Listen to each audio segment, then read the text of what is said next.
Assalomu alaykum hurmatli ko'ruvchilar. Uyg'ur axborot markazining haftalık xabarlar programmasiga xush kelibsizlar. Men Muhammad Izzat. Bugun 2023-yil 6-oyning 13-kuni seshanba. Oldi bilan dehqonlar xabarlarimizdan asosiy mazmunlari bo'lsin. Hindiston turmusidagi 3 nafar Uyg'ur Xitoyga qaytarilish xavfiga duch kelmoqda. G'arbdagi doktorlarning Xitoydagi majburiy organ ko'chirish jinoyatlariga sherik bo'layotganlik ehtimolligi davomli andish qo'zg'amoqda. Sürgündük Tibet'nin rəhbəri Xitayga qarşı uyuşqı çağırıq qıldı.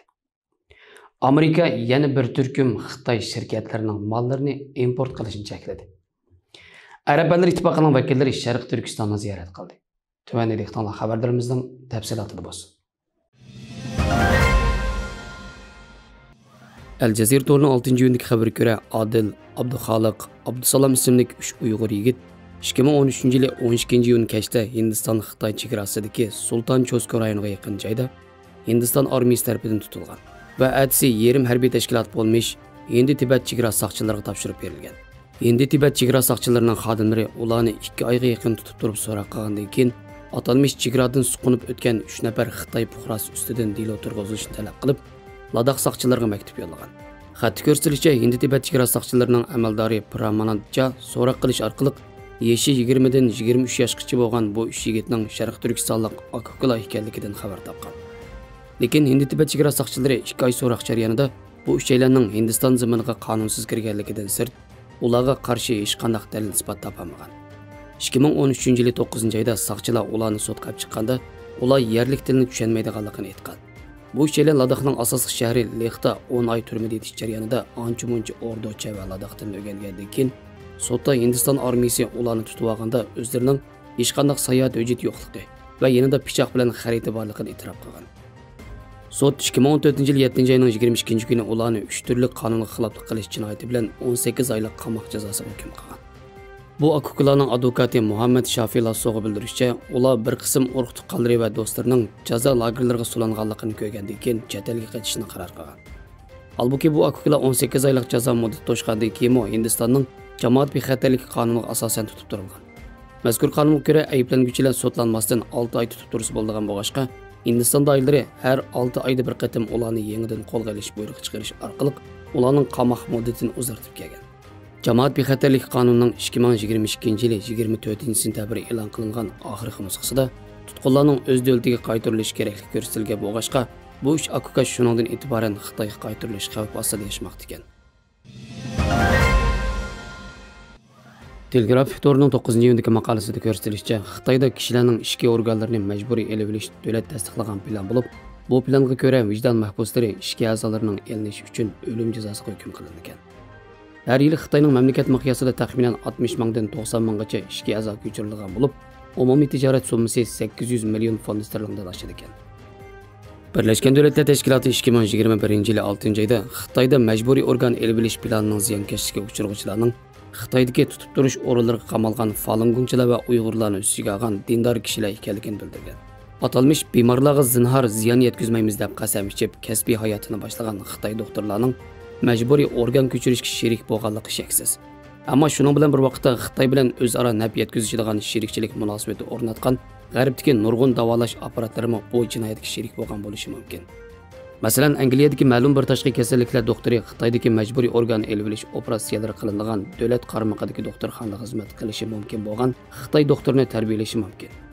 Tibbiy jurnallar qabih yo'llar orqali qo'lga kirgizilgan organlar ishlatilgan tadqiqot natijalarini e'lon qilishi mumkin. Yoki davolash uskunalari ishlab chiqaruvchilar Xitoyga eksport qilgan. Ishki organlarning funksiyasini a'lolashtirgan uskunlar Xitoy tomonidan majburiy organ elib olishga ishlatilishi mumkin. Kishining andishiga soldigani shuki, kishilik huquq faoliyatchilarining bildirishicha, angliyalik sestralar Xitoyga berib bir necha kun ichida a'zo ko'chirish operatsiyasi qildirgan. Ondan operatsiyadan keyingi kutinish uchun Angliyaga qaytib kelgan gumonli bemorlarning ahvoliga ko'z yumgan. Shundaqla angliyalik doktorlarning majburiy organ ko'chirish planiga ishtirok qilish ehtimolligi yuqori bo'lgan Xitoy doktorlarini tarbiyalaganligiga e'tiroz bildirilganda, ular "Men faqat doktor tarbiyalayapman xolos" degan. Tibetan Review to'rining 9-iyundagi xabariga ko'ra, Markaziy Tibet hukumatining bosh ijroiya amaldori Penpa Tesring Xitoy va o'zgarayotgan xalqaro tartib temasidagi suhbat yig'inida o'xshash fikrdagi diplomatik ittifoqdoshlar va sheriklarni o'rtaq dushmani Xitoyga taqobil turish uchun birlashishga chaqirgan.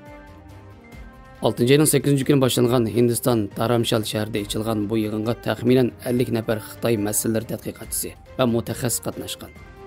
Xabarda ko'rsatilishicha, Tayvan, Hong Kong, Ishki Mongoliya va Uyg'ur vakillari Xitoyning kunsiri kuchayotgan bostirishlarga qarshi turish uchun ittifoq shakllantirish jihatda o'rtaq ehtiyoj borligini birdek muayyanlashtirgan.